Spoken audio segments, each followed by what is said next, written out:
I guess when you mention the technology side, the whole Internet of Things and the innovations that are going on there.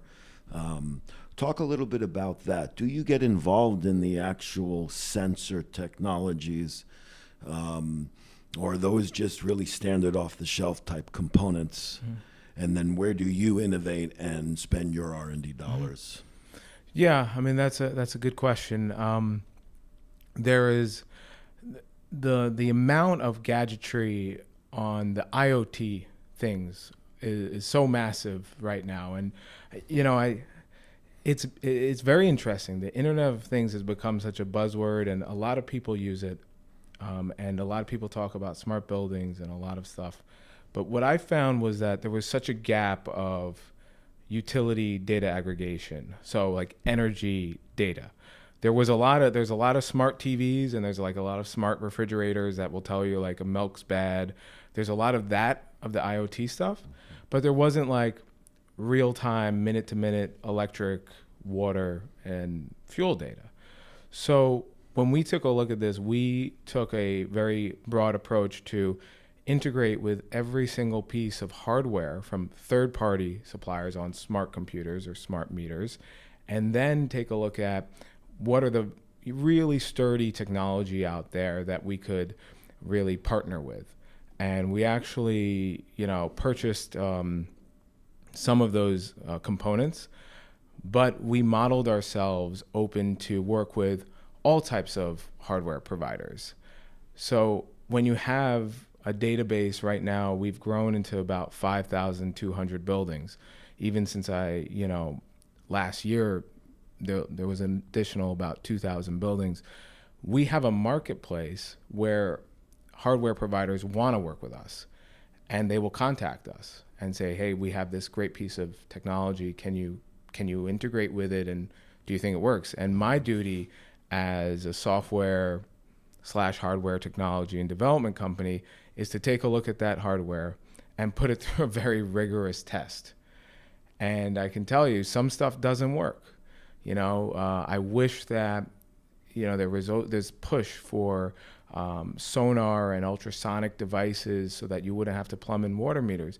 I wish the case was that we were there. I really do, because it's so hard to cut TP copper and do so many things with inline metering.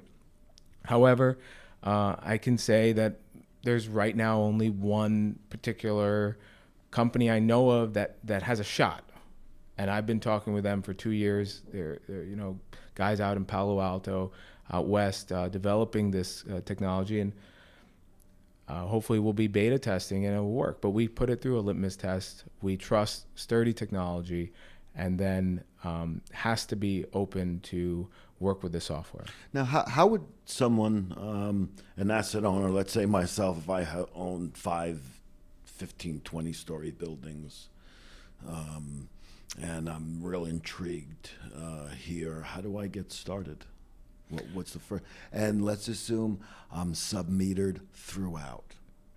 I think, one of the things that's interesting is that people who talk about benchmarking, and you know what benchmarking is basically standardizing data and recording it and developing a target for yourself.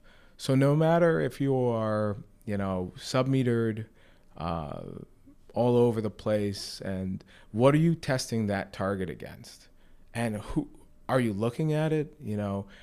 Are those meters actually connected to something, or are they connected just to a BMS? How do you know that you actually are saving money? Well, you didn't use more than last month. But if last month's target was bad, then you're just comparing that against a bad target.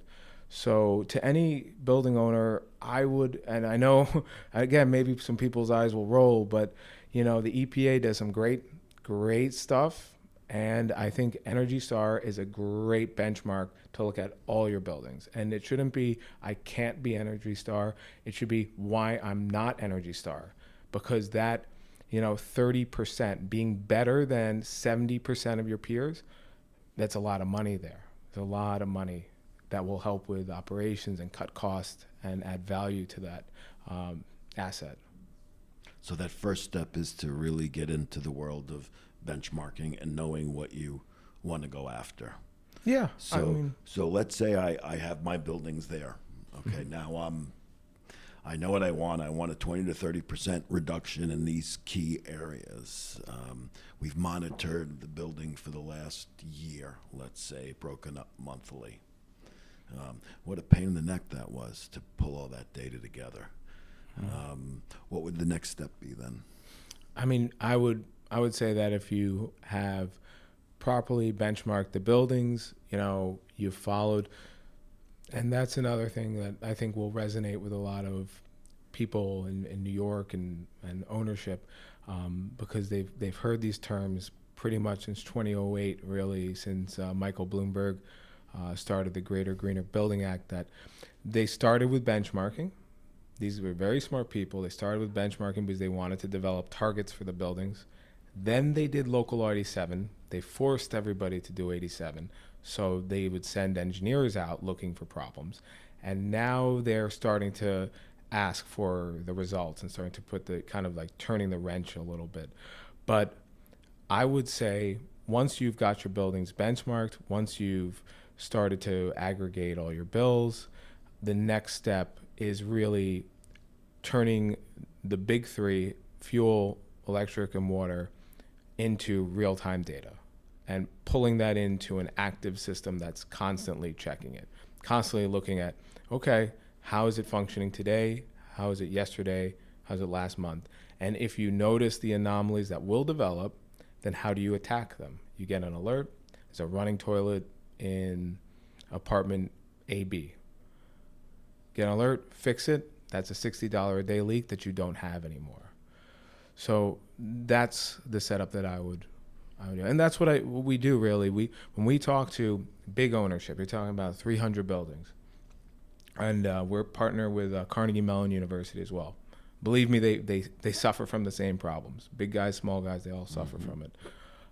First, let's get a handle on our bills. Let's get a handle on our benchmarking. Let's make sure we have all our accounts and we know where everything is. And then let's, with some intelligence, meter the big entry points, the electric, the water, and fuel. And then let's wait a little bit and see how we're looking. And then let's start digging in at the parts that are the big budgetary expenses. Rather than I'm an MD. So in medicine, there's something called evidence-based medicine. It's what everything is based on. It's what your cardiovascular medications, all of this is done with evidence. That's clinical based. They have these big clinics, grand clinics, they go for years. Well, there has to be something in the building industry that's called evidence-based resource allocation. You don't just do something to do it. You do something to save money. So rather than wasting a lot of money doing LED upgrades, well, let's maybe just first start monitoring the big electric consumers and see what we can do with less dollars thrown away and a little bit more targeted allocation of it. Interesting. You talk about hundreds of buildings, and I'm trying to even get my head around that. Where is your biggest focus? I mean, that's some challenging stuff. Where is your biggest focus on development and where your roadmap is taking you that you need to achieve over the next 3 to 5 years? And who else is out there, or are others there racing with you? Well, for us and for live buildings and for data and sustainability, and there's a lot there. There's a lot to talk about when we all, in the end, we're all people, and we're facing specific challenges on increased cost of utilities. We're facing specific challenges on, the climate, and we're facing very complicated questions about rethinking how we consume our resources. So there's a greater challenge there that live buildings likes to interact with, because I don't see live buildings only in the building industry. In the end, each person consumes a certain amount. each person has a carbon footprint. So our roadmap really is to, using software and technology, work on the individual level and the homeowner and the condo owner, and actually get to the, single person. And we believe that, it may sound stupid, but we believe that everybody, if they use a little bit less plastic, everybody, if they use a little less gas over the week, maybe it will make an impact if you spread that over to 1 million people. And I'll use the examples of, I fish a lot. I'm from Seacliff, in Long Island. I'm from Oyster Bay, that kind of area. I've been fishing since I was 3 years old. And I'll use the example of the catch limits that they put into effect in Long Island Sound on striped bass. If anybody out there is a fisherman, back in the early 90s and the mid 90s, they started putting in these significant catch restrictions where you couldn't keep a bass if it was smaller than like 35 inches. Mm-hmm. So I used to go fishing and I used to say, well, I'd catch, 27 inch or 21 inch. Everybody, my dad, we can't keep it. He'd be like, nah, you can't keep it.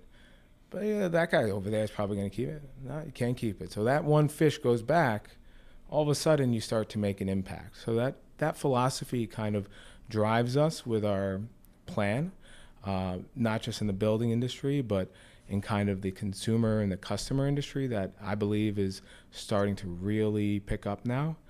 On the competitor side, very interesting question. There's people that do certain things that like benchmark, or they'll look at your bills, or they'll submeter your water. I mean, guys have been looking at water meters for a long time.